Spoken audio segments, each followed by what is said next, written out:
oleh narasumber kita. Kemudian salawat serta salam, marilah kita selalu haturkan agar disampaikan kepada Rasulullah Sallallahu Alaihi Wasallam.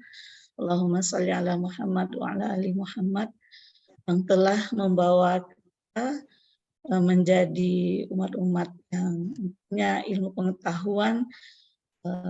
Kemudian dengan itu semoga kita mendapatkan syafaat beliau di yaumil akhir. Yang pertama saya mengucapkan terima kasih dan kepada Bapak narasumber kita, yaitu Pak Tommy Wijaya, ya, yang sudah bersedia dan berkesempatan untuk memberikan ilmunya, kemudian berbagi kepada kami di jurusan Fisika Universitas Bengkulu. Kemudian yang terhormat juga Wakil Dekan Akademik, itu Pak Hasanuddin Lubis, yang alhamdulillah juga bergabung pada pagi hari ini. Kemudian yang kami hormati juga Bapak Ibu dosen jurusan Fisika. Kemudian yang kami sayangi itu adik-adik mahasiswa dan alumni yang sudah bergabung pada ruang meeting kita pada pagi hari ini. Baiklah, pada tahun 2023 ini merupakan kuliah umum perdana yang kita laksanakan di jurusan Fisika Universitas Bengkulu. Alhamdulillah pada hari ini itu cukup sesuatu yang menarik dan merupakan kebutuhan pada saat sekarang ini untuk mempersiapkan lulusan kita yang punya pengetahuan dan pemahaman tentang bagaimana sebenarnya tentang K3 ini. Semoga adik-adik mahasiswa memahami bahwa K3 seperti yang diharapkan untuk diperlukan bagi lulusan ataupun ketika jadi mahasiswa ikut proyek atau ikut dimanapun gitu ya, itu tentang keselamatan dan kesehatan kerja ini. Jadi bukan berarti K3-nya seperti memori kita ketika SD itu keamanan, ketertiban dan keindahan apa gitu ya, tapi ini adalah K3 yang memang dimanapun di dunia kerja ini pasti harus ada SOP yang harus diikuti untuk memenuhi K3. Nah, alhamdulillah kita pada pagi hari ini kami sekali lagi mengucapkan terima kasih kepada Pak Tommy yang sudah bersedia. Semoga adik-adik juga yang mendengarkan peserta adik-adik mahasiswa, jadikanlah ini menjadi bekal pengetahuan kalian bahwa bagaimana konsep K3 itu, sehingga dalam dunia kerja itu adik-adik di fisika tidak terlalu awam tentang pengetahuan ini, dan semoga mereka juga akan memahami konsep-konsep. Mungkin itu saja Pak Tommy, nanti kami Terima dari kasih jurusan banyak Bu Liza. Berikan waktu seluas-luasnya kepada Bapak. Akhir kata dari kami dari jurusan Fisika mengucapkan terima kasih, dan saya tutup dengan mengucapkan Assalamualaikum warahmatullahi wabarakatuh. Waalaikumsalam warahmatullahi wabarakatuh. Terima kasih atas kata sambutannya tadi sekaligus membuka acara kita pada pagi hari ini. Selanjutnya yakni masuk ke acara inti kita pada kuliah umum perdana hari ini. Selanjutnya pemaparan materi yang akan dimoderatori oleh Bapak Chandra Kurniawan SPD MSI. Kepada Bapak kami persilahkan.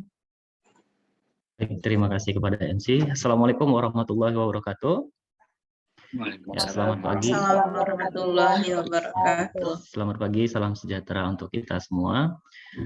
Pertama kali saya mengucapkan terima kasih kepada Bapak narasumber kita yang telah berhadir di tengah-tengah kita di ruang virtual pagi ini, Mas Tommy Wijaya. Terima kasih Mas. Saya ucapkan juga terima kasih kepada Bapak Ibu dosen jurusan fisika yang telah berhadir di ruang virtual bersama kita pada pagi ini. Tak lupa pula juga kami ucapkan terima kasih kepada adik-adik mahasiswa serta alumni yang juga turut sudah bergabung dalam kuliah umum kita pada pagi hari ini. Ya, baik. Pasal 1 angka 2 Peraturan Pemerintah Republik Indonesia nomor 50 tahun 2012 mengatakan bahwa keselamatan dan kesehatan kerja merupakan segala kegiatan untuk menjamin dan melindungi keselamatan dan kesehatan tenaga kerja melalui upaya pencegahan kecelakaan kerja dan penyakit akibat kerja. Berdasarkan data BPJS Ketenagakerjaan, jumlah kecelakaan kerja pada tahun 2020 itu mencapai 221.740 kasus. Dan jumlah ini naik pada tahun 2021 yaitu menjadi 234.370 kasus. Dan naik lagi di tahun 2022 menjadi 265.334 kasus. Nah, dari hal ini kita bisa tarik kesimpulan bahwasannya pentingnya ya meningkatkan keselamatan dan kesehatan selama kita bekerja. Lalu bagaimana pemahaman K3 ini akan diterapkan pada lulusan perguruan tinggi serta bagaimana regulasi-regulasi dan pentingnya tentang K3 ini akan dibahas tuntas oleh pemateri ataupun narasumber kita pada pagi hari ini, yaitu Mas Oktomi Wijaya. Ya, beliau adalah lulusan S1 dari Universitas Indonesia dari jurusan Kesehatan Masyarakat, ya Mas. Kemudian menyelesaikan pendidikan magisternya pada tahun 2015 di Manajemen Bencana Universitas Gadjah Mada. Dan beliau juga saat ini sedang menempuh pendidikan S3 di Universitas Indonesia pada jurusan Ilmu Kesehatan Masyarakat. Nah, beliau merupakan dosen asisten ahli di Universitas Ahmad Dahlan Yogyakarta yang saat ini juga menjabat sebagai koordinator pengurangan risiko bencana di Pusat Studi Mitigasi dan Penanggulangan Bencana, serta saat ini juga menjabat sebagai wakil ketua BUILD ataupun Building Universities in Disaster Resilience di Universitas Ahmad Dahlan. Selain sebagai dosen dan juga menjabat di bagian keselamatan dan kesehatan kerja, beliau juga aktif mereview beberapa artikel internasional maupun nasional di Journal of Public Health Science dan juga Journal of Occupational Safety and Health University Airlangga. Nah, jadi beliau sangat sudah mumpuni ya di bidang mitigasi bencana serta tentang kesehatan dan keselamatan kerja. Beliau juga aktif menulis artikel seperti yang kita ketahui di tahun 2019 sampai tahun 2021 kita dihadapi dengan pandemi. Beliau juga aktif menulis di artikel tentang kesiapsiagaan pandemi COVID-19 di rumah sakit. Ya, beliau sedikit itu tadi sedikit tentang beliau. Kita untuk mempersingkat materi, mempersingkat waktu, bisa langsung kami serahkan kepada Mas Oktomi Wijaya untuk memaparkan materinya paling lama 45 menit ya Mas ya. Ya, baik. Paling lama 45 menit. Ya, baik. Kepada Mas Oktomi kami persilakan. Ya, terima kasih Mas Moderator, Pak Chandra Kurniawan. Bismillahirrahmanirrahim. Assalamualaikum warahmatullahi wabarakatuh. Waalaikumsalam warahmatullahi wabarakatuh. Alhamdulillahirabbil alamin. Puji syukur kita ucapkan kehadirat Allah Subhanahu wa taala yang telah memberikan rahmat dan karunia-Nya kepada kita sehingga pada pagi hari ini kita bisa bertemu secara virtual di kuliah perdana di jurusan Fisika Universitas Bengkulu. Pertama sekali yang terhormat Wakil Dekan Akademik FMIPA Universitas Bengkulu, Bapak Ashar Muda Lubis, PhD. Yang saya hormati Ibu Kajur Fisika, Ibu Dr. Liza Widiawati. Yang saya hormati Ibu Elvi Yuliza, selaku Koordinator Prodi Fisika. Yang saya hormati Bapak Ibu dosen Fisika, jurusan Fisika Universitas Bengkulu. Dan yang kami banggakan, adik-adik mahasiswa jurusan fisika dan juga ada alumni juga Universitas Bengkulu. Pertama saya mengucapkan terima kasih atas merupakan kehormatan buat saya atas undangan ini untuk bisa sharing ya dengan adik-adik di jurusan fisika mengenai keselamatan dan kesehatan kerja. Ya. Saya izin untuk share PPT-nya ya.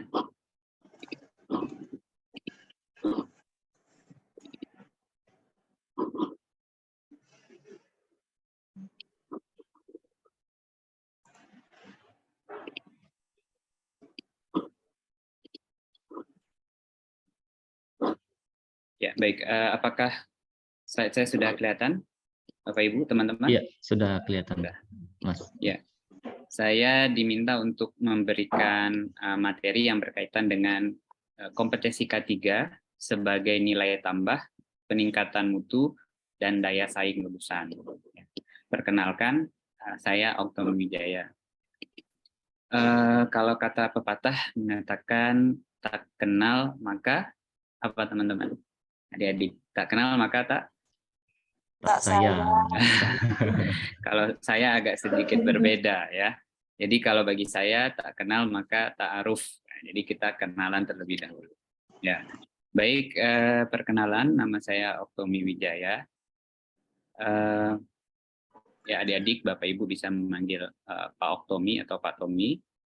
Tadi sudah disampaikan saya pendidikan S1-nya di UI di K3 di Keselamatan Kesehatan Kerja. Kemudian saya melanjutkan S2 di Manajemen Bencana di UGM, dan sekarang sedang menempuh S3 lagi di Kesehatan Masyarakat di UI. Sehari-hari saya bekerja sebagai dosen di K3 di Universitas Ahmad Dahlan, Yogyakarta. Kemudian juga saya menjabat juga di Ahmad Dahlan Disaster Management Center. Jadi di UAD ada suatu pusat keunggulan atau Center of Excellence on Disaster Resilience, yaitu pusat keunggulan ketangguhan bencana. Nah, di mana pusat ini didapatkan atau hasil dari hibah yang kami dapatkan dari Erasmus Plus Eropa. Nah, jadi kita dapat proyek namanya Building Universities in Leading in Disaster Resilience. Ya, jadi untuk ketangguhan bencana di sebuah universitas. Kemudian selain itu juga saya berada di pusat studi K3 di Universitas Ahmad Dahlan. Kemudian saya juga asesor kompetensi di BNSP. BNSP itu Badan Nasional Sertifikasi Profesi. Nah, kebetulan UAD sendiri sudah memiliki LSP atau Lembaga Sertifikasi Profesi. Nah, jadi saya juga bernaung di situ. Dan sehari-hari juga sebagai HSE Practitioner and Trainer, jadi praktisi dan juga trainer K3. Mungkin ini perkenalan singkat ya, Bapak Ibu dan adik-adik mahasiswa. Nah, ini adalah beberapa agenda yang akan kita diskusikan atau yang akan saya sharing pada pagi hari ini. Yang pertama, mungkin belum semua adik-adik familiar ya dengan apa itu K3. Ya. Kemudian mengapa sih K3 itu kemudian perlu diterapkan? Kemudian apa itu KKNI, apa itu SKKNI, dan bagaimana sertifikasi K3 akan kita diskusikan pada pagi hari ini. Kita mulai dari yang pertama, apa sih itu K3 ya? Nah, K3 itu dalam bahasa Inggris adalah Occupational Health and Safety. Nah, occupational health and safety is generally defined as science, jadi sebuah ilmu. Jadi K3 itu adalah sebuah ilmu. Ilmu untuk mengantisipasi, kemudian merekognisi. Merekognisi itu mengenali, kemudian mengevaluasi, kemudian juga mengendalikan hazard. Jadi yang dikendalikan adalah hazard atau bahaya ya, yang datang di tempat kerja atau yang ada di tempat kerja, ya, yang dapat menyebabkan gangguan terhadap kesehatan pekerja. Gitu. Jadi ini yang disebut sebagai K3. Jadi K3 itu adalah suatu ilmu untuk mengantisipasi, kemudian mengenali, mengevaluasi, dan mengendalikan berbagai jenis bahaya di tempat kerja yang dapat menyebabkan gangguan kesehatan ataupun kecelakaan pada pekerja. ataupun juga menyebabkan kerusakan lingkungan dan lain-lain. Nah, ini yang disebut sebagai keilmuan K3. Nah, bagaimana statistik kecelakaan kerja? Tadi sudah dibantu oleh Mas moderator tadi, Mas Chandra ya, sudah ada datanya tadi dari BPJS kalau tidak salah. Nah, kalau saya akan menampilkan data dari ILO ya, International Labour Organization.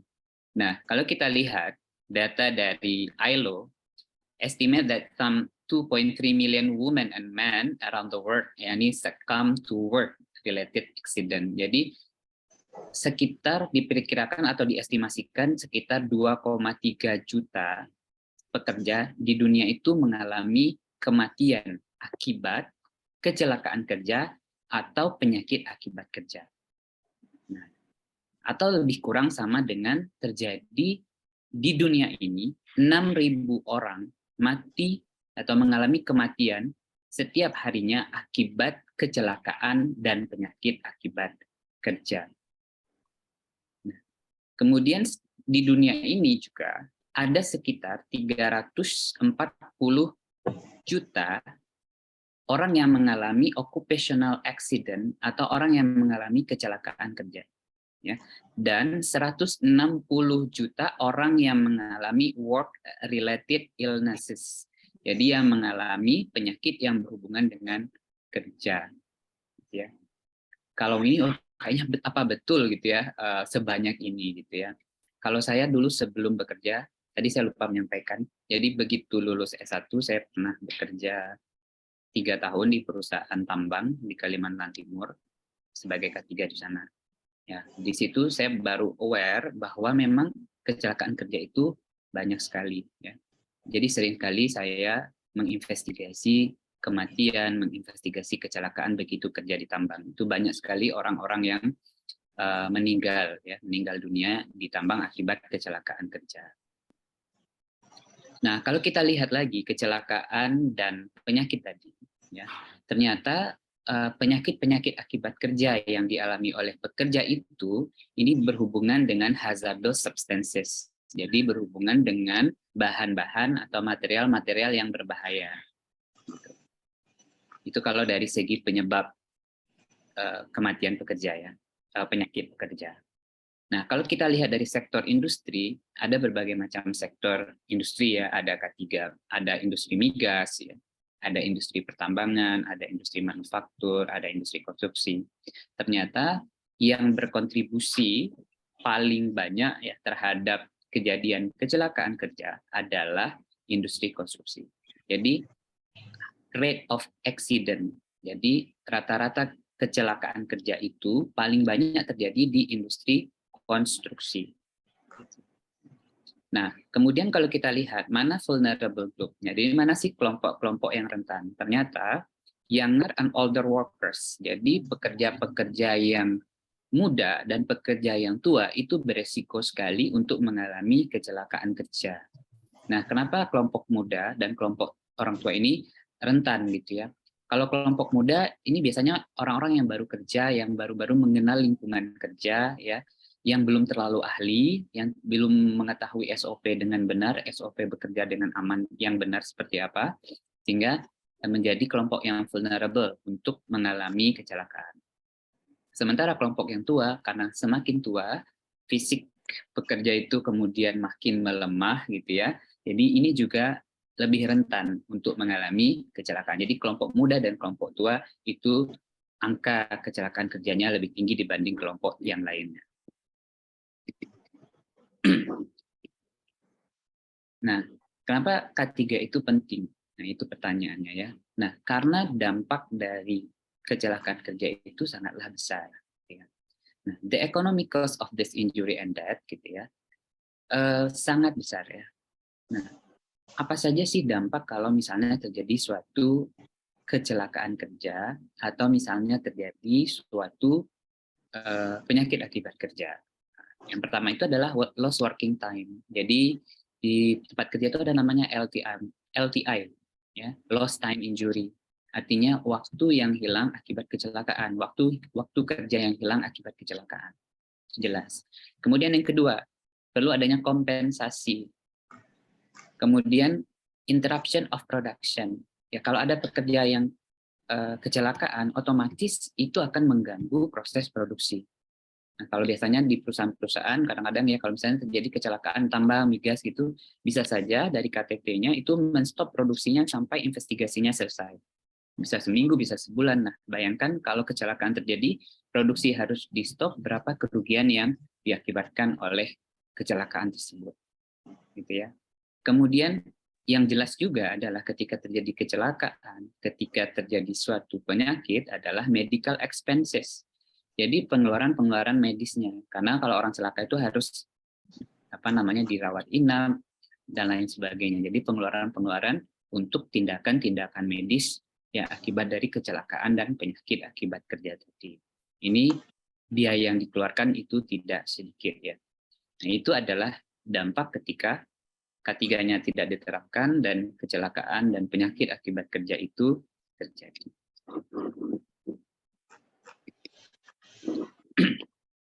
Nah, kita masuk ke term berikutnya adalah mengapa sih K3 itu perlu kita terapkan. Kenapa sih di Indonesia K3 itu diterapkan? Ya, ada 3 approach kenapa K3 itu diterapkan. Yang pertama adalah pendekatan hukum. Yang kedua adalah pendekatan kemanusiaan. Dan yang ketiga adalah pendekatan ekonomi. Jadi ini ada 3 pendekatan kenapa K3 itu harus diterapkan ya di tempat kerja. Yang kita mulai dari pertama adalah pendekatan hukum. Nah, jadi K3 itu dilaksanakan karena amanat oleh undang-undang. Jadi K3 itu diamanatkan oleh Undang-Undang Nomor 1 Tahun 1970. Jadi sudah ada undang-undangnya. Memang Undang-Undang Nomor 1 70 tentang keselamatan kerja itu mengamanatkan pelaksanaan K3 di tempat kerja. Kemudian tadi sepertinya sudah di-mention juga oleh Mas Chandra tadi ya, adalah PP 50 tahun 2012. Jadi peraturan pemerintah nomor 50 tahun 2012 tentang sistem manajemen K3. Nah, di dalam PP 50 tahun 2012 ini ya, sampaikan bahwa setiap perusahaan itu wajib hukumnya menerapkan sistem manajemen keselamatan dan kesehatan kerja. Jadi setiap perusahaan itu wajib. Tapi yang mana sih yang wajib? Nah, dijelaskan syarat yang wajibnya. Nah, syarat yang wajibnya itu yang pertama adalah mempekerjakan pekerja atau buruh paling sedikit 100 orang. Jadi kalau perusahaan jumlah pekerjanya sudah minimal 100 orang, wajib menerapkan sistem manajemen K3. Tapi ada atau juga ya, adik-adik. Nah, kalau kita lihat ataunya apa? Atau mempunyai tingkat potensi bahaya yang tinggi. Kalau misalnya hazard atau potensi bahaya di tempat kerja itu tinggi, walaupun pekerjanya mungkin cuma 10, 20 orang, atau di bawah 100 orang, tapi ketika memiliki potensi bahaya yang tinggi, maka perusahaan tersebut wajib menerapkan SMK 3. Ya, misalnya penyimpanan bahan bakar. Walaupun misalnya sedikit, tapi resiko kebakarannya tinggi. Ya. Nah, ini wajib untuk menerapkan sistem manajemen K3. Nah, K3 itu diterapkan di semuanya, wajib diterapkan ya, teman-teman. Minimal 100. Tapi kalau perusahaan besar jelas ya, dimanapun perusahaan pasti wajib menerapkan K3. Teman-teman nanti insya Allah akan bekerja di berbagai macam bidang ya, dan pasti akan sangat terpapar karena moto di semua perusahaan sekarang adalah safety come first ya. Jadi K3 adalah yang utama. Ada juga yang bilang bahwa utamakan sholat dan keselamatan dan kesehatan kerja. Nah, jadi K3 itu adalah yang paling utama. Baik itu di migas, ya mungkin ada jurusan geofisika ya, prodi geofisika ya, Pak. Nah, mungkin kalau geofisika itu kan ada peluang untuk bekerja mungkin di Pertamina gitu ya, di perusahaan minyak, di perusahaan gas, kemudian di tambang juga bisa gitu ya. Nah, perusahaan-perusahaan itu sudah memiliki standar K3 sendiri, K3 tambang, K3 migas, K3 konstruksi, dan lain sebagainya, itu sudah sangat-sangat familiar dengan penerapan K3, dan memang keharusan ya yang sudah diatur oleh aturan dan regulasi. Kemudian berikutnya kita lihat, selain Undang-Undang Nomor 1 Tahun 70 tadi tentang K3, regulasi berikutnya adalah Undang-Undang Nomor 13 Tahun 2003 tentang Ketenagakerjaan. Nah, di dalam undang-undang ini di pasal 86 ya dinyatakan bahwa setiap pekerja itu memiliki hak untuk mendapatkan perlindungan ya terhadap keselamatan dan kesehatan kerjanya. Jadi memiliki hak kerja. Jadi perlindungan K3 itu adalah hak kerja. Pekerja itu memiliki hak untuk mendapatkan proteksi terhadap keselamatan dan kesehatan kerjanya. Artinya, kalau pekerja itu masuk kerjanya sehat, dia berhak untuk pulang sehat. Ketika pekerja itu berangkatnya selamat, maka dia berhak juga untuk pulang dengan selamat. Kemudian di pasal 87, sama dengan PP 50 tahun 2012 tadi, setiap pengusaha itu memiliki kewajiban untuk menerapkan SMK3. Nah, di Undang-Undang Nomor 13 tahun 2013 ini ya. Jadi ini memang wajib setiap pengusaha menerapkan sistem manajemen K3. Kemudian kita lihat pendekatan yang kedua. Kalau tadi pendekatan hukum yang mau nggak mau, istilahnya itu kalau yang tadi itu kayak enforcement ya, pemaksaan. Ya orang mau nggak mau melaksanakan karena ya memang ada regulasinya, memang ada aturannya yang harus dijalankan. Tetapi selain itu juga K3 itu diterapkan itu ada alasan kemanusiaan atau humanity approach. Kenapa? Karena kecelakaan kalau terjadi itu akan menimbulkan penderitaan bagi korban dan keluarga. Misalnya ada kakinya yang potong ya, atau jarinya yang hilang satu, jarinya yang hilang dua akibat suatu pekerjaan, kecelakaan di tempat kerja. Nah, ketika seorang pekerja itu mengalami kecelakaan, kemudian tentunya ini akan menimbulkan penderitaan bagi pekerja tersebut dan tentu juga keluarganya. Kemudian yang kedua adalah K3 ini tujuannya adalah melindungi pekerja dan masyarakat. Dan K3 juga adalah bagian dari hak asasi manusia ya, perlindungan terhadap keselamatan dan kesehatan adalah hak asasi manusia atau human right. Dan yang terakhir, ini dari sisi pengusahanya. Pengusaha itu kenapa mereka menerapkan K3 selain diwajibkan, selain alasan kemanusiaan adalah sebenarnya juga adalah pendekatan ekonomi. Gitu. Karena tujuan dari K3 itu tidak lain, tidak bukan, tentunya adalah supaya tempat kerja itu tidak terjadi kecelakaan atau zero accident. Ya, tidak terjadi kecelakaan dan penyakit akibat kerja. Nah, kita bayangkan kalau misalnya suatu perusahaan itu misalnya ada alatnya yang rusak. Nah, berapa satu alat itu sangat mahal sekali ya. Itu akan menyebabkan terjadinya economic losses atau terjadi kerugian bagi perusahaan. Nah, ini pendekatannya. Karena kalau terjadi kecelakaan yang akan rugi perusahaan juga, maka mereka perlu melakukan atau menerapkan K3. Kemudian berikutnya adalah peningkatan produktivitas. Nah, K3 itu berkaitan dengan produktivitas, karena kalau orang bekerja itu sehat, maka dia akan produktif. Tapi kalau karena suatu pekerjaan, mungkin karena masalah faktor ergonomi, ya faktor pekerjaan yang menyebabkan dia sakit, kemudian sering terjadi abstinence, ya, atau sering terjadi kemudian nggak masuk kerja, tentunya ini akan menurunkan produktivitas. Atau masuk kerja tetapi kerjanya nggak maksimal karena secara fisik dia mengalami kesakitan. Nah, jadi tujuan atau ultimate goal dari suatu K3 adalah seorang pekerja itu terbebas ya, dari kecelakaan dan terbebas dari penyakit. Kalau orang sudah terbebas dari kedua itu, perusahaan bisa mendapatkan profit dan produktivitas ya perusahaan juga meningkat.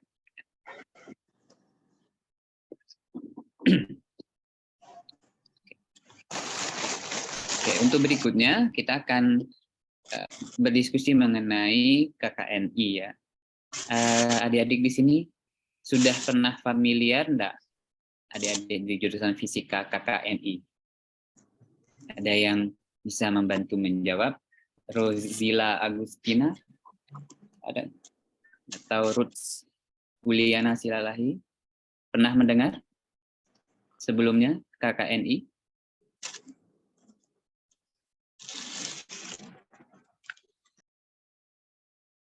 Mana nih? Atau Mbak Rizka Berliani dan Nur Safirani berdua ya? Belum, Jadi Kak. belum pernah ya. Jadi nggak apa-apa, nggak masalah, nggak ada yang perlu ditakutkan. Ya. Ya, jadi KKNI, nah KKNI ya. Jadi dalam upaya melakukan kualifikasi ya terhadap lulusan perguruan tinggi di Indonesia, jadi pemerintah itu telah menerbitkan Perpres Peraturan Presiden nomor 8 ya. Perpres nomor 8 tahun 2012 tentang KKNI. KKNI itu apa? Kerangka Kualifikasi Nasional Indonesia. Nah, KKNI inilah yang menjadi acuan dalam penyusunan capaian pembelajaran lulusan dari setiap jenjang pendidikan secara nasional. Ya, kerangka kualifikasi nasional Indonesia. Nah, terbitnya peraturan Perpres nomor 8 tahun 2012 dan Undang-Undang Perguruan Tinggi nomor 12 tahun 2012 ini telah berdampak pada kurikulum dan pengelolanya di setiap program studi ya. Nah, kurikulum yang awalnya mengacu pada pencapaian kompetensi menjadi mengacu pada capaian pembelajaran atau learning outcome. Nah, KKNI yang selanjutnya ya, kerangka kualifikasi nasional Indonesia yang disingkat KKNI ini adalah suatu kerangka penjenjangan ya, kualifikasi kompetensi ya yang dapat menyandingkan, yang dapat menyetarakan ya, yang dapat mengintegrasikan antara bidang pendidikan dan bidang pelatihan kerja serta pengalaman kerja dalam rangka pemberian pengakuan kompetensi kerja sesuai dengan struktur pekerjaan di berbagai sektor. Intinya KKN ini adalah menyandingkan penyetaraan kompetensi kerja. Nah, adik-adik, ini adalah kerangka kualifikasi nasional Indonesia. Jadi ini adalah semacam pemetaan ya, atau pengakuan kualifikasi, kerangka kualifikasi kompetensi lulusan Indonesia. Kalau kita lihat, nah KKNI ini atau level kualifikasi kompetensi seseorang itu bisa melalui tidak harus jalur formal ya, tetapi bisa juga jalur non formal seperti pelatihan, kursus, ya, pengalaman, bahkan otodidak pun bisa diakui di KKNI. Jadi ini adalah penyetaraan tadi, penyambung kalau tadi ya, menyetarakan, menjandingkan, mengintegrasikan. Ya. Nah, kalau kita lihat di sini, KKNI ini memiliki 9 level. Dari yang paling rendah, KKNI itu adalah level 1, sampai nanti yang paling tinggi adalah level 9. Nah, level 1 itu yang setara biasanya dengan tamatan SMP. Nanti kalau sudah level 9 itu setara dengan KKNI, level 9 itu setara dengan S3. Nah, jadi ini menyetarakan. Jadi ada 2 jalur, satu jalur pendidikan formal yang sebelah kiri, yang sebelah kanan ini adalah jalur pelatihan atau pengalaman kerja. Nah, ini dia menyandingkan, menyetarakan. Kalau kita lihat di sini bahwa orang yang lewat jalur pelatihan atau pengalaman bisa disamakan ya kualifikasinya dengan orang S3. Seperti ini di level 9. Kalau kita lihat di sini, kalau S3 itu level setara S3 itu level 9, level S2 itu level 8. Ya. Kalau adik-adik lulus A1 nanti di sekitar level 6 nanti. Ya. Ini adalah menyandingkan. Jadi teman-teman yang S1 tapi kalau dia secara pelatihan atau pengalaman kerjanya ya sudah di level 9, dia nggak harus S3. Secara KKNI-nya levelnya sama. Jadi ini adalah konsep dari KKNI. Berikutnya kita lihat kompetensi. Ya, saya ingin menampilkan sebelum membahas ini pernyataan Nadiem Makarim, mungkin yang adik-adik sudah sering lihat juga ya pernyataan Nadiem Makarim mengenai kompetensi ini. Saya coba tampilkan.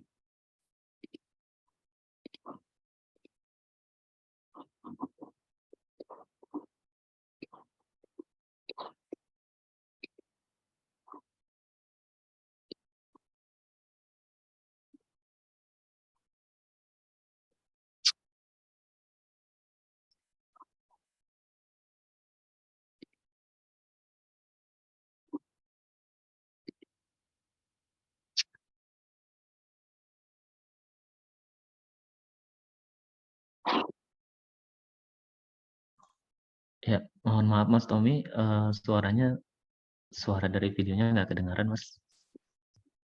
Oh, nggak kedengaran, Mbak? Oh ya, mohon maaf. Oke.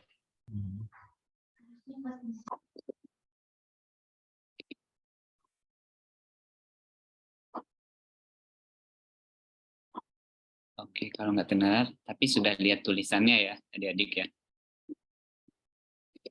Ya, jadi yang disampaikan oleh Pak Menteri tadi, kita hidup di era di mana gelar, maksudnya gelar sarjana, tidak menjamin kompetensi. Karena memang kalau menurut Pak Menteri ya, kita kuliah dan lain sebagainya itu adalah untuk belajar. Ya. Nah, tadi disampaikan menarik ya, tidak menjamin kompetensi. Makanya tadi penting ketika kita lulus itu kita harus menjadi lulusan yang kompeten. Ya. Nah, mempersiapkan kompetensi SDM sejak dini merupakan hal yang sangat diperlukan untuk mampu bersaing, memenangkan dan memperebutkan kesempatan kerja yang terbuka di berbagai bidang pekerjaan dan profesi. Kuncinya adalah di kompeten. Jadi tidak perlu kita minder dengan lulusan manapun, yang penting adalah kita mengupgrade kompetensi. Ketika kompetensi kita bagus, ya kita akan dicari oleh dunia kerja. Nah, perkembangan yang sangat cepat dewasa ini menuntut kesiapan SDM yang berkualitas, yang memerlukan pula persiapan yang diiringi dengan infrastruktur yang lebih baik dan biaya yang memadai. Ya. Oke, kalau kita lihat lagi, apa itu kompetensi? Menurut National Training Board Australia 1992, kompetensi itu adalah spesifikasi dari pengetahuan dan juga keterampilan serta penerapan dari pengetahuan dan keterampilan tersebut dalam suatu pekerjaan atau perusahaan atau lintas industri sesuai dengan standar kinerja yang disyaratkan. Yang perlu kita note di sini, kompetensi erat kaitannya dengan kewenangan. Kita memiliki kewenangan di dalam satu pekerjaan kalau kita kompeten. Gitu. Saya kerja sebagai K3. Saya akan memiliki kewenangan bekerja di bidang K3 kalau saya kompeten di situ. Kalau saya belum kompeten, maka saya tidak memiliki kewenangan untuk bekerja sebagai ahli K3. Atau misalnya, saya sebagai tukang las, tukang las di laut, sama misalnya perusahaan migas ya ada kerjaan las. Nah, kompetensi itu nanti erat kaitannya dengan kewenangan. Nah, siapa yang bisa melakukan suatu pekerjaan? Yang berwenang untuk melakukan pekerjaan adalah orang yang kompeten. Gitu. Jadi orang yang kompeten adalah orang yang memiliki kemampuan, tapi sekaligus juga memiliki kewenangan. Jadi dua-duanya. Ya. Jadi kayaknya sore kelak. Bagaimana kebijakan standarisasi kompetensi? Nah, kita lihat RPG EN ya, Rencana Pembangunan Jangka Panjang Nasional Indonesia 2005-2025, di mana untuk mencapai ini ada penerapan MPEI. Teman-teman sudah familiar ya, MPEI itu apa kepanjangannya nih, teman-teman? Nesti Fazeza, pernah dengar MP3EI enggak? Belum, Kak. Belum, ya enggak apa-apa. Kalau belum, sama-sama kita bahas MP3EI. MP3EI ini adalah Master Percepatan dan Perluasan Ekonomi Indonesia. Jadi untuk mempercepat growth atau pertumbuhan ekonomi di Indonesia. Ya, ini membutuhkan, untuk percepatan ini membutuhkan sumber daya manusia yang harus bersaing. Ya. Nah, ini kalau kita lihat kebutuhan kompetensi tenaga kerja pada setiap koridor ekonomi. Jadi di MPEI itu dibuatlah berbagai macam dipetakan ya koridor-koridor ekonomi. Nah, kalau kita lihat Sumatera, koridornya adalah sentra produksi dan pengolahan hasil bumi dan lumbung energi nasional. Kalau lihat di Sumatera ya. Kalau Jawa, pendorong industri dan jasa nasional. Kalau Kalimantan, pusat produksi dan pengolahan hasil tambang dan lumbung energi. Kalau Sulawesi, lebih ke hasil pertanian, perkebunan, perikanan, migas, dan pertambangan. Kalau Bali, Nusa Tenggara, lebih kepada pariwisata. Ya. Kalau Papua dan Maluku, lebih kepada pengembangan pangan, perikanan, energi, dan pertambangan nasional. Ini adalah koridor-koridor ekonomi dalam MP3EI. Nah, ada 3 strategi utama di dalam untuk mencapai target MPEI ya. Kita fokus ke strategi utama MPEI di sini. Jadi untuk Master Plan Percepatan dan Perluasan Ekonomi Indonesia, untuk mencapai strategi tersebut perlu penguatan kemampuan sumber daya manusia dan iptek nasional. Jadi SDM dan iptek. Jadi salah satu kunci dalam strategi utama untuk MP3EI ini adalah penyiapan tenaga kerja yang kompeten dan profesional.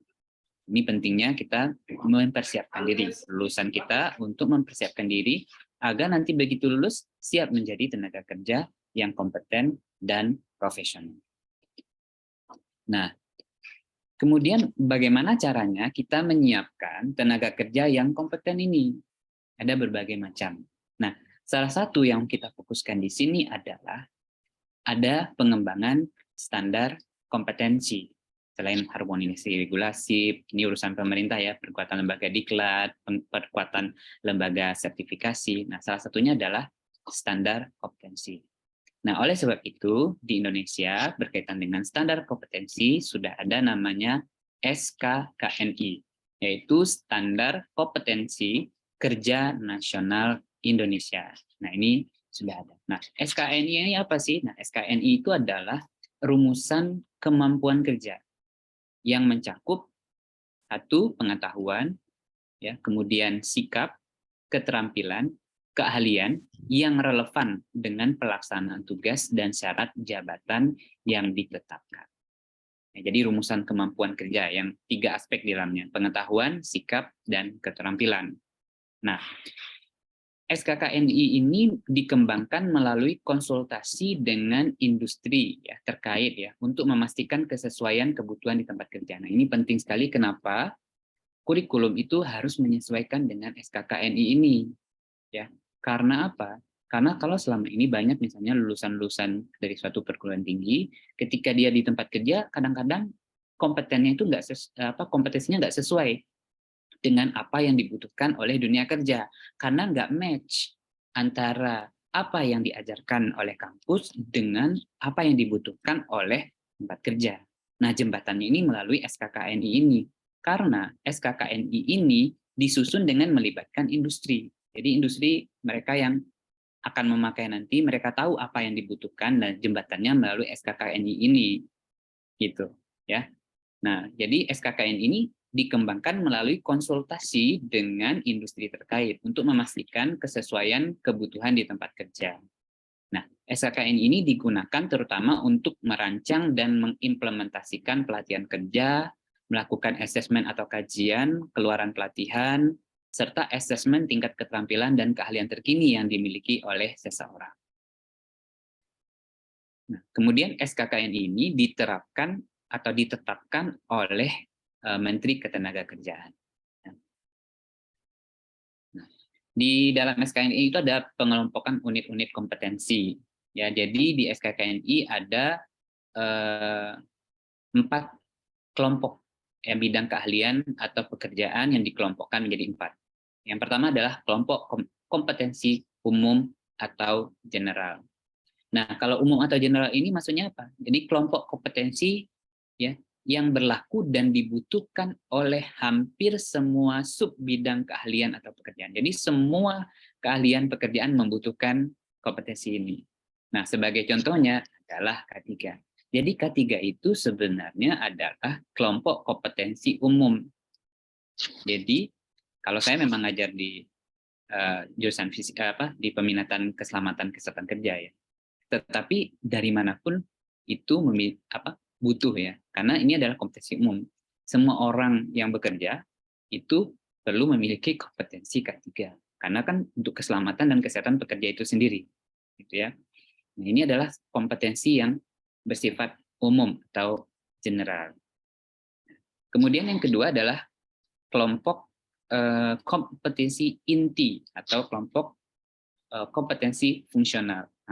Nah, kalau fungsional ini mencakup unit-unit kompetensi yang diperlukan untuk mengerjakan tugas pokok fungsi pada bidang keahlian atau pekerjaan tertentu.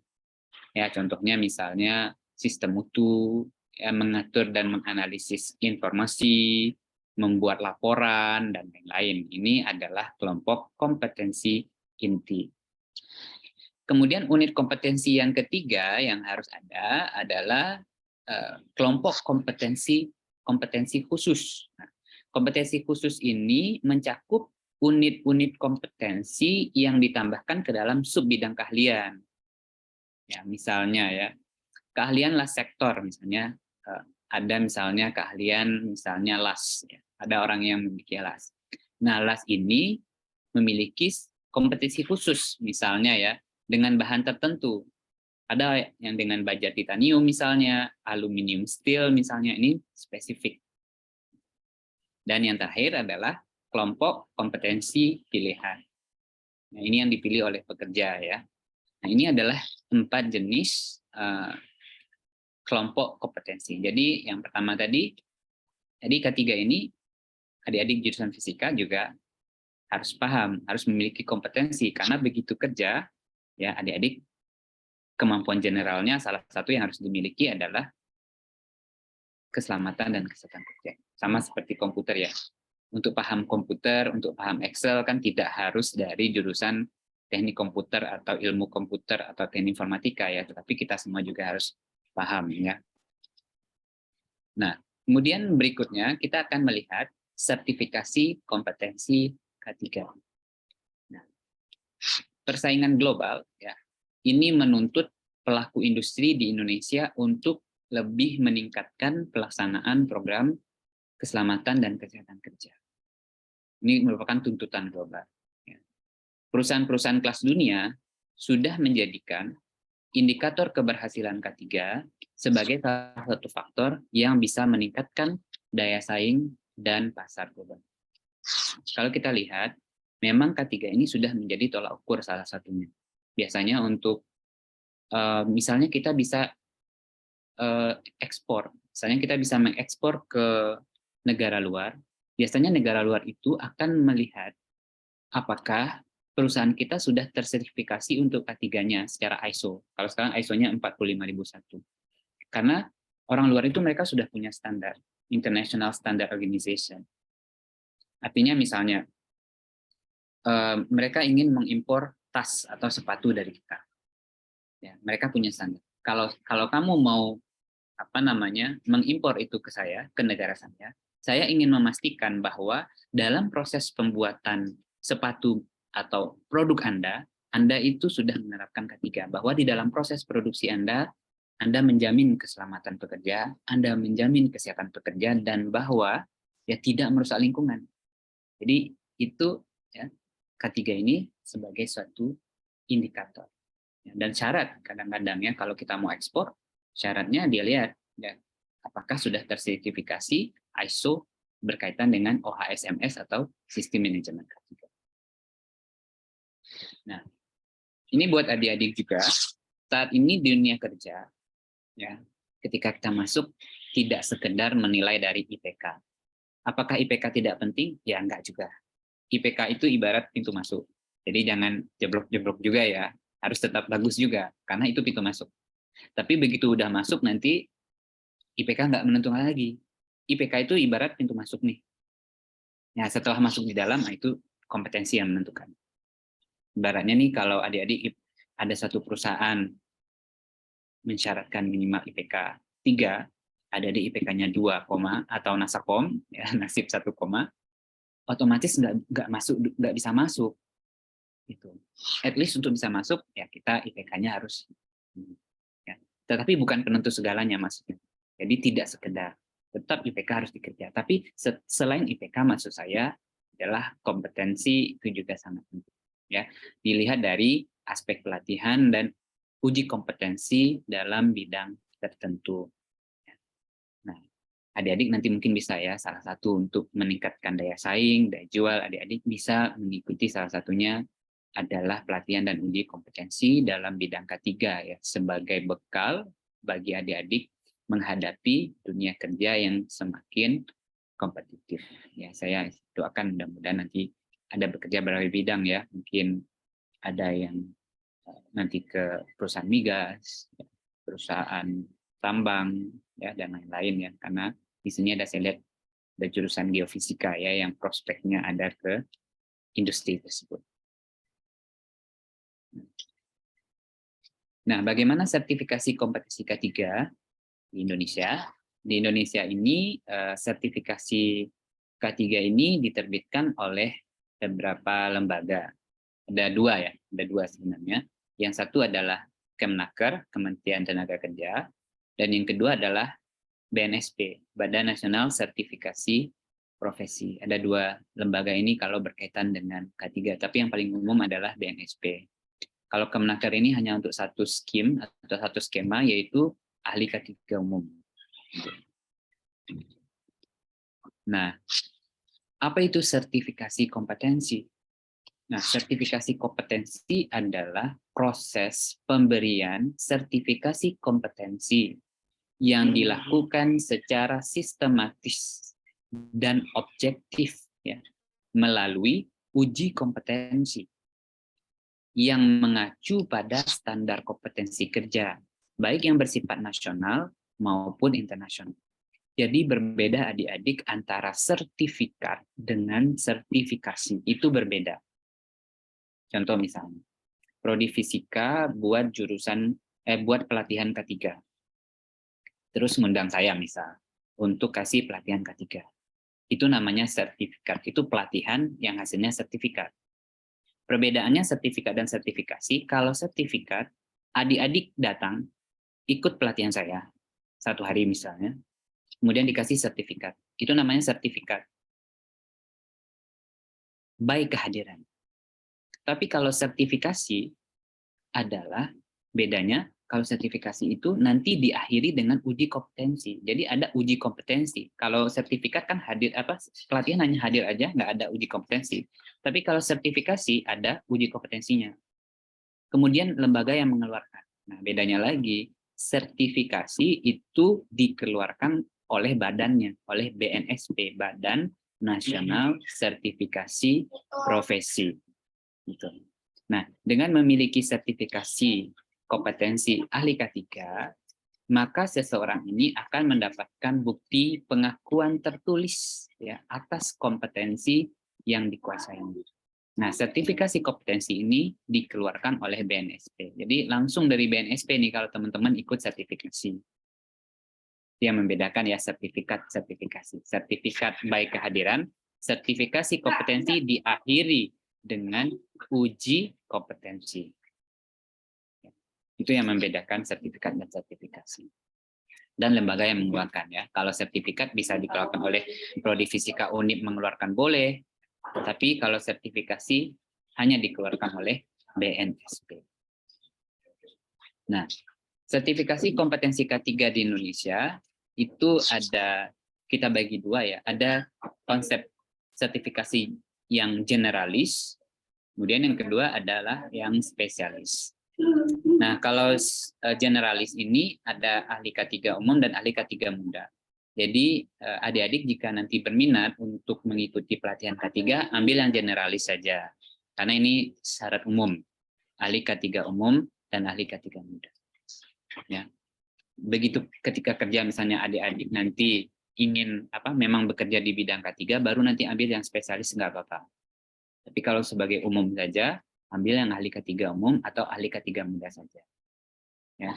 Nah, kalau spesialis ini udah macam-macam ya, pelatihannya banyak sekali ya. Ada K3 spesifik migas, ya. Kalau adik-adik mau ditambang ada K3 tambang. Kalau adik-adik kerja di konstruksi ada K3 konstruksi. Kalau adik-adik kerja di rumah sakit ada K3 rumah sakit.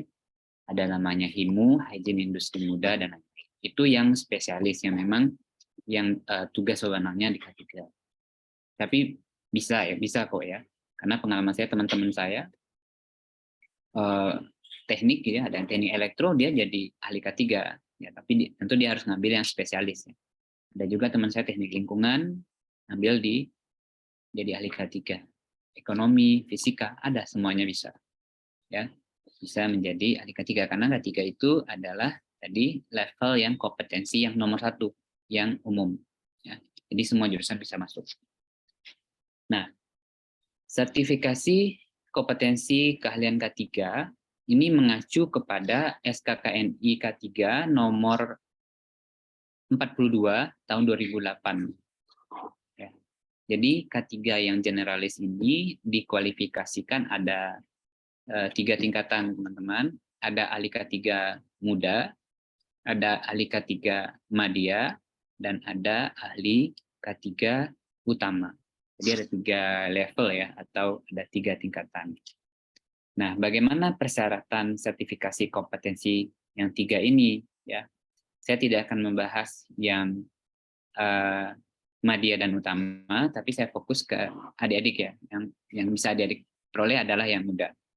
Jadi ini syaratnya. Kalau lihat adik-adik non teknik, ya minimal itu 1 tahun ya. Tapi kalau non teknik dan non K3 itu minimal 1 tahun bekerja di bidang K3 baru bisa nanti mengajukan untuk sertifikasi kompetensi K3. Ya, minimal D3. Ya, adik-adik S1 udah jelas masuk syarat ya. Tapi kalau SLTA minimal 3 tahun. Jadi kalau D3 itu minimal 2 tahun. Jadi kalau adik-adik pengen masuk ya di sini ya, masuknya di sini. Jadi ini persyaratan untuk mengikuti sertifikasi kompetensi K3 ahli K3 muda BNSP. Oke. Nah, apa sih manfaatnya bagi adik-adik ketika mengikuti sertifikasi K3? Yang pertama adalah meningkatkan kompetensi diri. Tadi kalau kata Pak Menteri Nadiem Makarim tadi, kita hidup di mana sarjana atau gelar tidak menjamin kompetensi. Ya, jadi jangan sampai ya kita sarjana tapi tidak memiliki kompetensi. Nah, bagaimana? Ya, kita harus mengikuti sertifikasi kompetensi untuk pengakuan bahwa kita kompetensi di bidang tertentu. Jadi sertifikasi itu untuk pengakuan terhadap kompetensi kita yang dikeluarkan oleh negara. Ya. Jadi meningkatkan kompetensi. Kemudian meningkatkan nilai jual kepada pekerja. Ya. Nilai jual itu maksudnya adalah begitu banyak orang yang melamar dalam satu posisi. Ya. Ketika kita memiliki sertifikasi K3, itu meningkatkan nilai value kita dibanding yang lain yang tidak memiliki. Ya. Kemudian meningkatkan peluang promosi. Nah, ini juga ya kadang-kadang juga dalam promosi itu juga akan dilihat ya apakah orang tersebut sudah memiliki sertifikasi berkaitan dengan K3. Itu akan menjadi salah satu untuk meningkatkan peluang untuk promosi jabatan nantinya. Nah, itu bagi pemegang sertifikatnya ya. Nah, sementara kalau bagi perusahaan apa sih manfaatnya kalau adik-adik atau pekerja itu sudah memiliki sertifikasi? Nah, tentu yang pertama adalah memenuhi kewajiban hukum. Ya, kalau misalnya teman-teman sudah memiliki sertifikasi K3, ya otomatis aturan-aturan yang saya sampaikan di awal tadi terpenuhi, gitu ya. Kemudian yang kedua adalah mengurangi risiko saat bekerja. Ketika teman-teman paham mengenai K3, bagaimana pencegahan risiko, bagaimana pencegahan kecelakaan, bagaimana SOP pekerjaan yang aman, ya teman-teman dapat mengurangi risiko saat bekerja untuk mengalami kecelakaan. Kemudian berikutnya adalah meningkatkan citra dan kredibilitas perusahaan. Nah, ini juga sangat-sangat penting sekali buat perusahaan. Nah, ketika teman-teman kompeten dalam bidang K3, ya, kalau kita lihat ketika terjadi suatu kecelakaan di perusahaan itu akan meruntuhkan image dari masyarakat terhadap perusahaan tersebut. Misalnya terjadi suatu kebakaran, image citra perusahaan akan jelek di situ. Atau terjadi suatu kecelakaan fatal, itu menyebabkan image perusahaan itu akan luntur. Sebagai contoh kita naik pesawat, teman-teman udah pasti tahu ya, oh itu terjadi, ada maskapai misalnya yang sering kecelakaan, ya pasti itu kan menimbulkan image negatif di masyarakat terhadap perusahaan.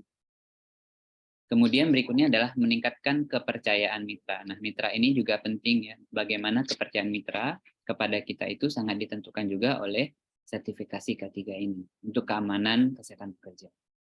Dan pastinya juga adalah untuk meningkatkan produktivitas perusahaan. Karena kalau pekerja itu tahu bagaimana menjaga kesehatannya, tahu bagaimana cara menjaga keselamatannya, tahu bagaimana SOP bekerja yang aman, ya, dan mampu meminimalisir tindakan-tindakan yang gegabah atau tindakan-tindakan yang ceroboh, maka pekerja tersebut bisa sehat, pekerja tersebut juga bisa aman dalam bekerja, maka produktivitas perusahaan bisa ditingkatkan. Ini sebagai contoh saja, ada banyak sekali adik-adik kompetensi K3 yang akan saya jelaskan hanya yang kompetensi ahli K3 muda, yang generalis saja dulu ya. Kalau yang spesialis nanti, kalau adik-adik memang betul-betul fokus ingin bekerja sebagai ahli K3. Ya. Tapi secara umum, ahli K3 itu ada unit-unit kompetensinya ya, ada UK-nya. Nah, ini adalah UK untuk kompetensi ahli K3 muda ya. Ini ada 10 unit kompetensi yang nanti diuji kalau adik-adik ikut uji kompetensi. 10 unit kompetensi inilah yang akan diuji nanti ya, melalui uji kompetensi di LSP atau Lembaga Sertifikasi Profesi. Demikian, mudah-mudahan waktunya pas ya, Mas. Ya, pas. Chandra, terima Mas kasih. Tony, ya.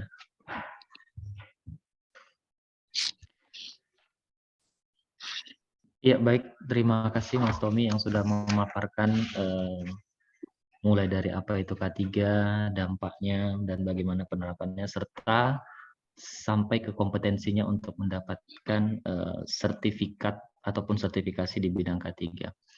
Ya, baik. Sesi selanjutnya akan kita lanjutkan dengan sesi tanya-jawab ya, Mas Tommy ya.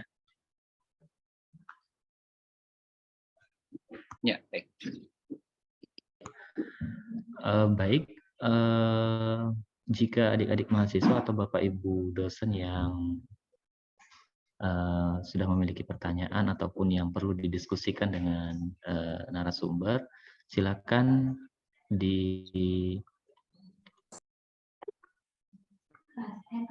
ya boleh ya, raise hand saja atau di kolom chat boleh juga ya. Ya, untuk yang raise hand sudah ada 1 orang, ini dari adik mahasiswa kita, Rizka Berliani. Silakan kepada Rizka Berliani disampaikan pertanyaannya. Baiklah, Assalamualaikum warahmatullahi wabarakatuh. Waalaikumsalam warahmatullahi Waalaikumsalam wabarakatuh. warahmatullahi wabarakatuh. Sebelumnya, perkenalkan nama saya Rizka Berliani dari Fisika Angkatan 2021.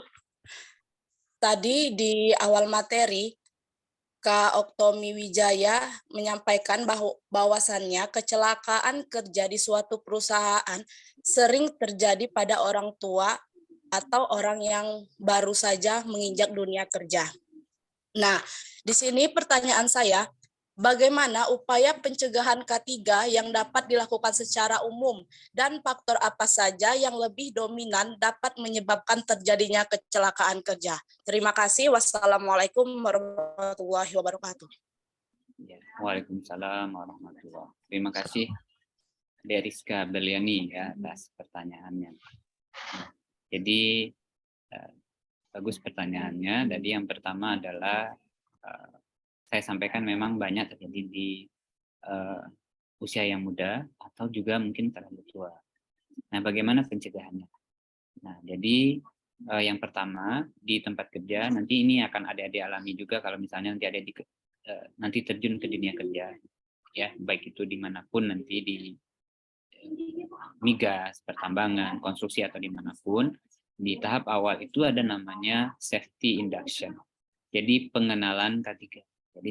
Jadi ketika memasuki dunia kerja, adik-adik akan mendapatkan pengenalan K3. Jadi pengetahuan kita akan di-upgrade di situ. Jadi wajib untuk semua pekerja yang memasuki tempat kerja wajib mendapatkan safety induction. Nah, itu adalah salah satu bentuk upaya pencegahan risiko K3 di tempat kerja. Jadi pengenalan K3 di awal bagi semua pekerja yang baru. Tidak hanya semua pekerja ya, Rizka, tetapi juga termasuk visitor. Misalnya ada tamu gitu, mereka juga wajib untuk mendapatkan induksi atau safety induction. Jadi begitu ya. Kemudian yang kedua tadi apa? Saya mohon maaf lupa tadi. Yang kedua tadi bisa diulang yang kedua tadi, Rizka? Oke, Kak. Yang kedua, faktor apa saja yang lebih mendominan pada penyebab terjadinya kecelakaan kerja? Oke, ya, pertanyaannya bagus. Ini kayaknya udah pernah belajar K3 ya, Mbak Rizka ya. Ya, faktor penyebab. Jadi faktor penyebab itu ada teorinya ya, ada teorinya. Jadi teorinya yang pertama itu namanya teori domino. Teori domino ini dikembangkan oleh seorang bernama Heinrich, ya. Dia adalah bapak ketiga. Jadi kalau menurut Heinrich itu ada dua faktor utama penyebab terjadinya kecelakaan kerja. Faktor yang pertama adalah unsafe action. Jadi adalah perilaku pekerja. Jadi nomor satu itu perilaku pekerja yang nggak aman. Itu yang nomor satu. Bekerjanya misalnya shortcut, ya, jalur pintas. Harusnya gimana dia jalur pintas. Itu biasanya ya perilaku. Kemudian yang kedua adalah unsafe condition. Jadi kondisi tempat kerja yang tidak aman. Ibarat kalau di jalan nih bisa dua hal. Kenapa orang bisa celaka? Satu, mungkin dia ngebut-ngebutan, gitu kan? Atau dia tidak memakai helm, misalnya. Atau dia melanggar lalu lintas. Nah, faktor yang kedua adalah unsafe condition. Kondisi di tempat kerja itu. Nah, kalau kita ibaratkan kita lagi mengendarai mobil atau mengendarai motor nih, unsafe condition itu apa? Mungkin kondisi jalannya berubah. Atau mungkin hujannya lagi deras, atau mungkin ada petir, atau misalnya pas malam lampunya nggak ada jalannya. Nah, kondisi-kondisi. Jadi ada dua ya, Rizka. Unsafe act, unsafe condition. Nah, kemudian ada Frank Ebert, ada dia menambahkan satu lagi. Jadi unsafe act dan unsafe condition itu adalah direct causes. Jadi adalah penyebab langsung dari suatu kecelakaan. Penyebab dasarnya balik lagi kepada faktor manajemen. Jadi mungkin karena kebijakannya masih kurang, ya, kemudian SOP-nya belum ada tersedia, atau misalnya juga standarnya belum diterapkan. Nah, itu faktor-faktor manajemen juga berpengaruh ya. Jadi kita nggak bisa hanya blaming person. Ya, kita nggak bisa hanya menyalahkan pekerja semua salah, tapi kita juga harus melihat ke belakang apa kekurangan dari manajemen. Mungkin SOP-nya belum disosialisasikan, mungkin APD-nya belum diberikan, gitu ya, atau mungkin belum ada regulasi, kebijakan, panduan, SOP bekerja aman yang disosialisasikan kepada pekerja. Begitu, Mbak Rizka. Baik, terima kasih, Kak. Ya, sama-sama. Ya, baik. Terima kasih Mas Tommy yang sudah memaparkan jawabannya dengan sangat baik sekali. Terima kasih Adik Rizka. Kemudian kita masih ada waktu lebih kurang sekitar 10 menit lagi. Ini penanyanya bertambah, ada 4 orang. Ya mungkin kita pilih saja 1 atau 2 orang lagi ya Mas Tommy, mengingat waktu kita yang terbatas karena sebentar lagi kita sudah mau melaksanakan sholat fardu Jumat. Ya mungkin dari cowok ya. Tadi sudah cewek. Iya, kita pilih yang cowok dulu. Ini ada Sultan Nanda. Silakan Sultan disampaikan pertanyaannya. Assalamualaikum warahmatullahi wabarakatuh. Kak, saya mau nanya nih Kak, upaya apa saja sih yang perlu dilakukan untuk meningkatkan kesadaran tentang ketiga? Kan selama ini kan hampir sebagian orang kadang kurang sadar untuk pertanyaannya Kak, ini Kak, upaya apa saja yang perlu dilakukan untuk meningkatkan kesadaran tentang K3? Karena menurut saya sebagian orang itu kadang lupa apa itu K3, ada bahkan yang nggak tahu sama sekali tentang K3 itu Kak. Ya, baik, terima kasih Mas Sultan, betul sekali ya. Karena memang awareness atau kesadaran orang terkait K3 itu masih banyak juga ya pekerja yang mengabaikan berkaitan dengan K3. Nah, apa yang kita perlu lakukan? Tentunya yang pertama adalah training and education. Jadi kita perlu memberikan pelatihan, pendidikan kepada mereka. Jadi penanaman pengetahuan mereka dulu. Ya, di satunya pengetahuan mereka yang harus ditingkatkan terlebih dahulu. Kemudian yang kedua ada proses supervision, pengawasan. Nah, pengawasan jadi peran supervisor, peran pengawas di lapangan, di tempat kerja juga menjadi sangat-sangat penting untuk mengawasi perilaku dari pekerja.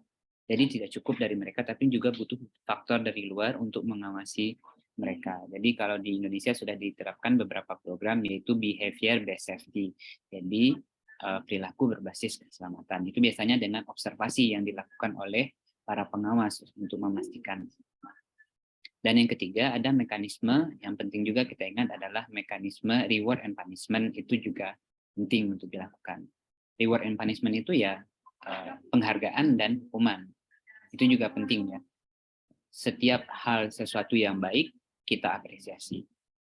Ya. Kalau ada hal yang dilanggar tentu kita juga harus memberikan punishment, mungkin berupa teguran awalnya, dilanjutkan dengan SP, SP1, SP2, SP3, surat peringatan 1, 2, dan 3. Ya, agar mereka mampu berperilaku. Jadi seperti itu. Dan juga penting adalah komunikasi day by day. Komunikasi risiko yang dilakukan setiap hari kepada pekerja harusnya. Jadi kalau saya dulu bekerja, tiap hari itu berbicara safety. Sebelum dimulai, yaitu wajib dilakukan namanya safety talk. Ya, berbicara tentang K3. Sebelum pekerjaan dimulai ada namanya toolbox meeting, itu berbicara K3 juga. Jadi seperti itu. Jadi setiap hari orang terpapar dengan safety. Jadi tahu. Jadi safety talk, safety induction, safety toolbox meeting itu adalah bentuk pemahaman secara kontinuitas, secara terus-menerus agar orang paham. Nah, dilanjutkan dengan pengawasan yang baik oleh pengawas dan dilanjutkan tentunya dengan mekanisme reward and punishment. Kalau dia baik ada mekanisme reward, kalau dia salah juga tentu harus ada punishment terhadap pekerja tersebut. Gitu Mas Sultan. Oke, makasih Kak. Ya. Baik, terima kasih. Mas Tommy, ini ada dari penanyanya dari dosen Mas Tommy. Iya. Iya. Tadi kan ada 2 dari mahasiswa, mungkin kita coba untuk ya dari dosen. Silakan Pak Budi disampaikan pertanyaannya Pak. Ya, terima kasih Pak Chandra. Ya, langsung saja Pak Tommy. Halo Pak Budi. Enggak disebutkan itu di prodinya itu ada ini ya. Ada apa? Ada peminatan tentang K3 ya. Nah, ya, itu betul, Pak. Yang mengajarnya apakah magister K3 atau cukup dengan sertifikat kompetensi? Itu yang pertama. Lalu yang kedua, minta tolong dikasih bayangan kepada adik-adik mahasiswa, biaya untuk mendapatkan sertifikat K3 itu saya kira bukan sedikit ya. Yeah. Karena untuk mendapatkan sertifikat K3 umum atau yang general tadi itu kita perlu kursus dulu atau pelatihan dulu sekian hari kan, dan itu biayanya cukup tinggi. Apalagi nanti langsung dilanjutkan untuk mengambil sertifikasinya, kompetensinya. Nah, mungkin itu menjadi membuka pemikiran mahasiswa sehingga kalau mau mendapatkan sertifikat K3 butuh biaya sekian. Nah, mungkin itu saja Pak Tommy, terima kasih. Ya, terima kasih Pak Budi. Ya, tadi yang terkait yang pertama ya, kalau kami di kesehatan masyarakat tuh ada banyak departemen atau banyak peminatan begitu Pak. Ada manajemen rumah sakit, ada epidemiologi, kesehatan lingkungan. Nah, salah satunya adalah peminatan K3. Nah, kalau berkaitan dengan pengajarnya, at least S1-nya di kesehatan masyarakat atau S2-nya adalah kesehatan masyarakat yang konsentrasinya K3. Tapi kalau apakah wajib K3, S2-nya enggak juga, karena untuk jurusan MK3 di Indonesia itu setahu saya baru 2 universitas yang punya, yaitu di UI dan di Universitas Airlangga. Sementara di universitas-universitas lain yang ada kesehatan masyarakat, mereka punya jurusan kesehatan masyarakat tapi konsentrasi K3. Tapi yang betul-betul prodi K3, magisternya K3 itu baru ada 2 di Indonesia, UI dan Airlangga. Gitu. Jadi tidak harus. Jadi dari kesehatan masyarakat dengan konsentrasi K3 itu biasanya yang diminta Pak untuk menjadi pengajar. Jadi tidak cukup dengan hanya sertifikasi tadi. Kemudian yang kedua ya. Nah, tadi saya nggak sampaikan berapa biayanya ya Pak ya. Oke, baik. Mohon maaf ya. Jadi berapa biayanya ya? Yang namanya sertifikasi memang costly ya, adik-adik, lumayan.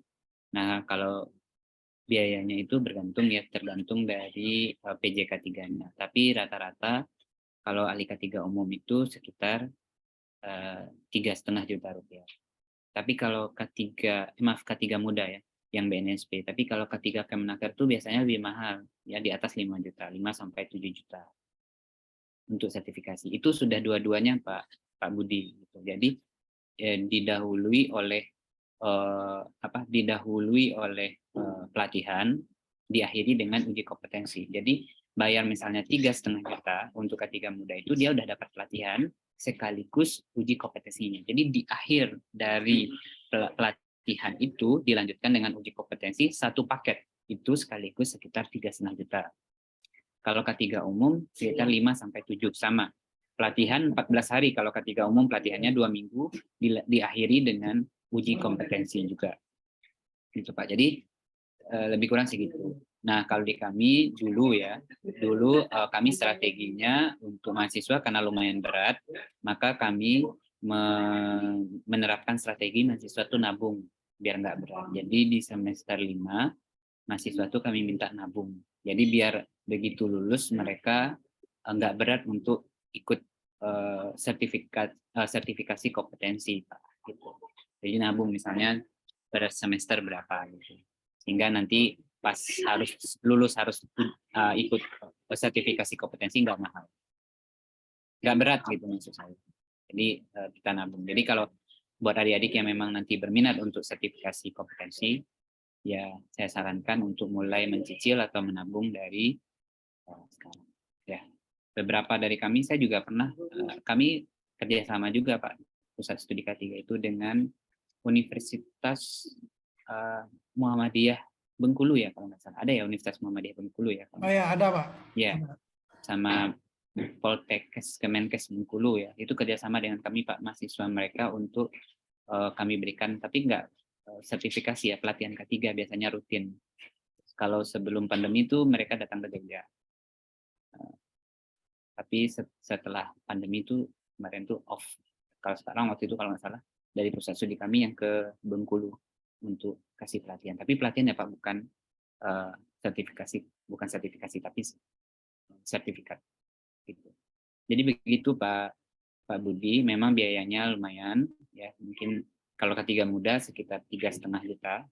Kalau ahli K3 umum yang dari Kemenaker tuh lebih mahal, mungkin sekitar 5 sampai 7 juta. Jadi memang harus nabung kalau memang berniat untuk itu. Ya, jadi karena memang apapun sertifikasi mahal ya, karena sertifikasi itu langsung sertifikatnya itu dari BNSP-nya, ada uji kompetensinya. Nah, bedanya kalau kami memang karena jurusan atau peminatannya K3, kami kebetulan di UAD punya namanya LSP. Jadi kami sudah punya lembaga sertifikasi kompetensi yang merupakan perpanjangan tangan dari Kemenaker. Jadi kami sudah punya di UAD LSP. Jadi ketika mahasiswa kami di akhir semester, ya semester 7 atau semester 8, mereka akan ikut 2 sertifikasi, yaitu sertifikasi ahli K3 muda dan hygiene industri muda. Dan mereka cukup membayar uji kompetensinya, Pak Budi. Jadi mereka hanya membayar 500.000 karena mereka sudah mendapat pengakuan untuk pelatihannya itu melalui mata kuliah yang diambil. Gitu. Jadi tidak perlu ikut pelatihannya. Jadi hanya membayar uji kompetensinya 500.000. Tapi kalau ada di fisika tentu nggak bisa ya, harus ikut pelatihannya karena nanti gimana mau uji kompetensi kalau basicnya nggak ada. Gitu, Pak Budi. Baik, terima kasih Pak Tommy. Ya. Ya, baik. Bagaimana? Terima kasih Pak. Sudah jelas Pak Budi. Ya. Ya.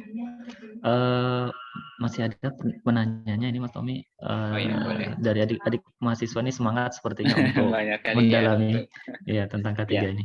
Baik, dari Ido. Silakan Ido disampaikan pertanyaannya. Oke, baik. Terima kasih Pak sebelumnya. Terima kasih kepada Kak Tommy atas materi yang sudah disampaikan. Sangat-sangat bermanfaat bagi kami para mahasiswa yang insya Allah bentar lagi bakal masuk ke dunia kerja gitu ya. Jadi pertanyaan Ido itu kan tadi sempat disampaikan oleh Bapak Menteri kalau gelar S1 sampai S3 itu nggak menjamin kompetensi dari seseorang. Nah, ditambah lagi dengan kondisi sekarang, di mana persaingan di dunia kerja itu benar-benar meningkat ya Kak, semakin ketat gitu. Jadi pertanyaan Ido, apakah kompetensi K3 ini bisa memperluas kemungkinan seseorang calon pelamar pekerjaan bisa keterima di suatu perusahaan? Mungkin itu aja Kak. Sekian, terima kasih. Ya, baik. Terima kasih Ido atas pertanyaannya. Ya, bisa ya, jawabannya bisa. Karena memang kalau sekarang itu persaingan udah semakin sengit ya. Oleh sebab itu adik-adik yang harus ditingkatkan adalah kompetensi. Nah, dunia kerja itu kan butuh kompetensi ya. Selain ijazah tentunya ya, itu juga butuh kompetensi. Nah, pembuktian kompetensi kita itu gimana? Adalah sertifikasi kompetensi. Jadi pengakuan terhadap kompetensi kita terhadap sesuatu itu melalui sertifikasi kompetensi. Nah, kalau kita memiliki sertifikasi kompetensi ini merupakan untuk nilai jual kita ya ketika kita melamar. Jadi nilai plus lah ketika kita memiliki sertifikasi kompetensi. Nah, silahkan nanti adik-adik di jurusan fisika selain K3, mungkin di fisika ada skema-skema sertifikasi kompetensi yang relevan dengan fisika apa saja. Nanti bisa juga itu diikuti ya untuk meningkatkan nilai jual dari adik. Gitu ya. Itu akan dipertimbangkan sekali karena memang K3 adalah sesuai yang saya sampaikan tadi itu masuk kepada jenis kompetensi yang general, yang umum, yang semua pekerja bisa mengambilnya. Ya, dan memang semua harus paham mengenai K3. Ya, jadi adik-adik ketika nanti masuk ke dunia kerja pasti tidak akan lepas dari K3.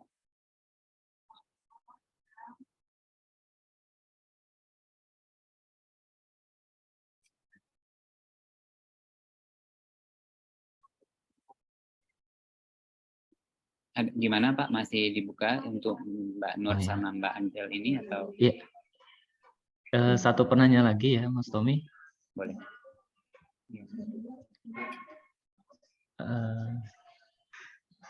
Ya mungkin untuk satu penanya terakhir ya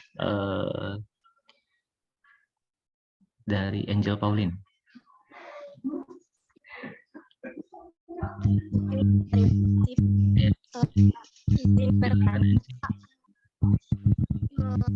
Tadi kan kakak sudah menyampaikan kalau K3 itu keselamatan kerja atau kesehatan kerja.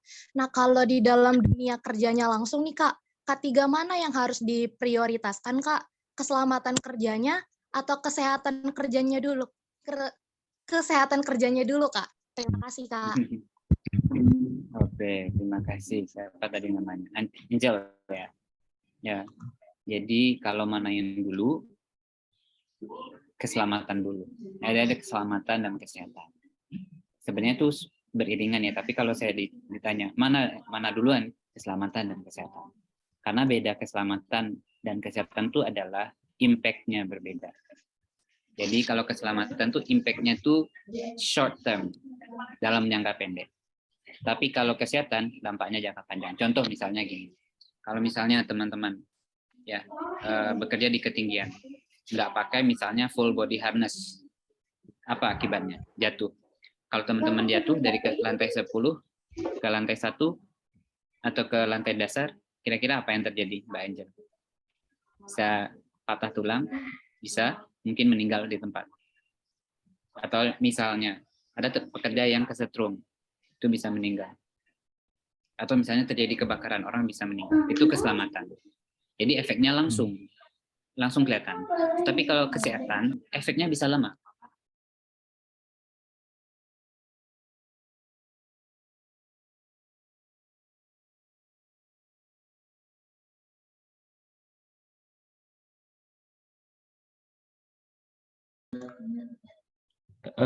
Mas Tommy, mohon maaf termute, Mas.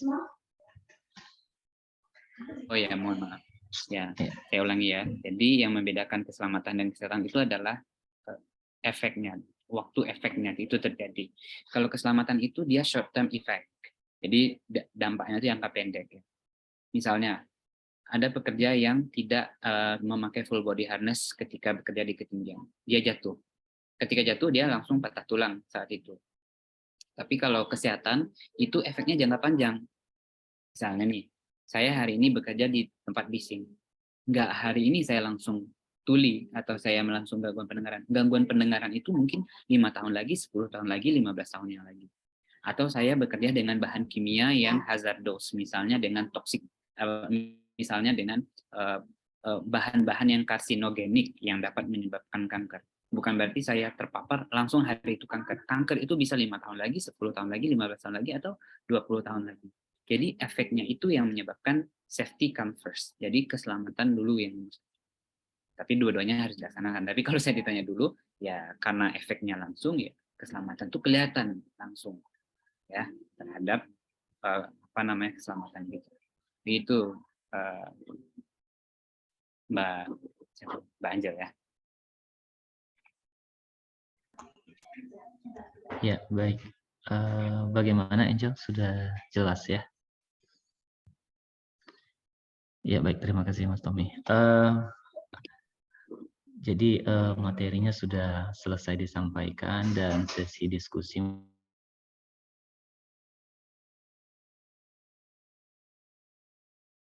saya mau mencoba untuk merangkum ya Mas Tommy ya dari yang Mas Tommy sampaikan. Bahwasanya K3 itu sebenarnya adalah ilmu ya yang sangat penting. Jika kita abai terhadap K3 ini sendiri, itu dampaknya akan sangat merugikan ya baik dari si pekerjanya maupun kepada perusahaan di tempat ia bekerja. Nah, untuk penerapan K3 ini juga sudah diatur dalam regulasi dan berbagai undang-undang. Yang salah satunya adalah di mana wajib diterapkan sistem manajemen K3 pada perusahaan yang paling sedikit memiliki karyawan sejumlah 100 orang, serta perusahaan yang memiliki potensi bahaya yang tinggi. Ya. Nah, sedangkan penerapan K3 sendiri ini tentu memandang berbagai pendekatan mulai dari sisi kemanusiaan, kemudian ekonomi, dan sebagainya. Karena pentingnya K3 ini sendiri, sampai ada sertifikasinya sendiri atau kompetensinya sendiri ya Mas Tommy, di mana kompetensi ini sendiri akan sertifikasi kompetensi ini sendiri dikeluarkan oleh Badan Nasional Sertifikasi Profesi dan Kemnaker ya Mas Tommy. Ya baik, dan terakhir banyak sekali manfaat yang kita dapatkan dari sertifikasi K3 ini sendiri, mulai dari peningkatan kompetensi diri, kemudian nilai jual yang dimiliki oleh si pemilik sertifikat, dan yang terakhir adanya peluang kenaikan ataupun promosi jabatan. Ya, itu yang bisa saya simpulkan dari kuliah umum kita hari ini yang disampaikan oleh Mas Tommy. Baik, untuk selanjutnya mungkin kita akan ada penyerahan sertifikat apresiasi kepada Mas Tommy yang nanti akan ditampilkan oleh operator. Ya, sebagai bentuk terima kasih kami kepada Mas Tommy, berikut kami lampirkan sertifikat apresiasi. Ya, silakan kepada operator ditampilkan sertifikat.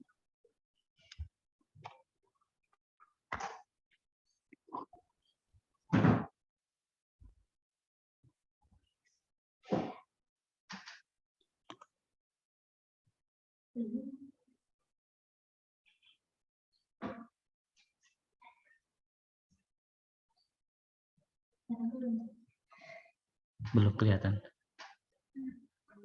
Belum kelihatan. Okay.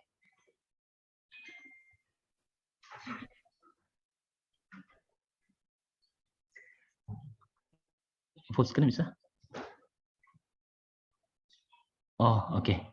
Ya, baik. Nanti untuk sertifikatnya akan dikirimkan langsung ke Mas Tommy. Ya. Terima kasih banyak. Ya.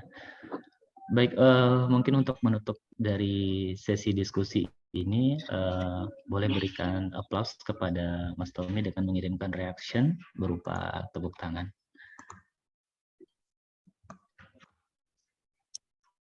Ya. Terima kasih banyak Mas Tommy untuk kuliahnya yang sangat menarik sekali ya pada pagi hari ini. Saya akhiri sesi moderator ini dengan mengembalikan kepada MC. Ya, terima kasih. Assalamualaikum warahmatullahi wabarakatuh. Selamat siang semuanya. Waalaikumsalam warahmatullahi wabarakatuh. Waalaikumsalam warahmatullahi wabarakatuh. Terima kasih kepada pemateri Bapak Oktomi Wijaya SKM MSc atas penyampaian dan pemaparan materi yang sangat luar biasa ini. Sebagaimana kami sebagai mahasiswa bisa memberi gambaran buat kami nanti untuk menyiapkan kompetensi untuk masuk ke dunia kerja nanti. Dan terima kasih kepada seluruh peserta yang ada di virtual Zoom ini. Akhir kata, bila ada kesalahan kami mohon maaf, kepada Allah kami mohon ampun. Wassalamualaikum warahmatullahi wabarakatuh. Waalaikumsalam warahmatullahi wabarakatuh. Waalaikumsalam warahmatullahi wabarakatuh. Ya, terima kasih Bapak Ibu dosen, Ibu Liza Widiawati. Terima kasih banyak ya. Ya, terima kasih Ibu Elvi Liza, terima kasih Mas Chandra, dan terima kasih adik-adik. Terima kasih Mas Tommy. Saya izin leave. Bu Liza, Bu Elvi. Iya. Assalamualaikum warahmatullahi wabarakatuh. Waalaikumsalam. Ya, Terima kasih Kak Tommy. Terima kasih Bapak Ibu dosen yang sudah berhadir pada kuliah umum.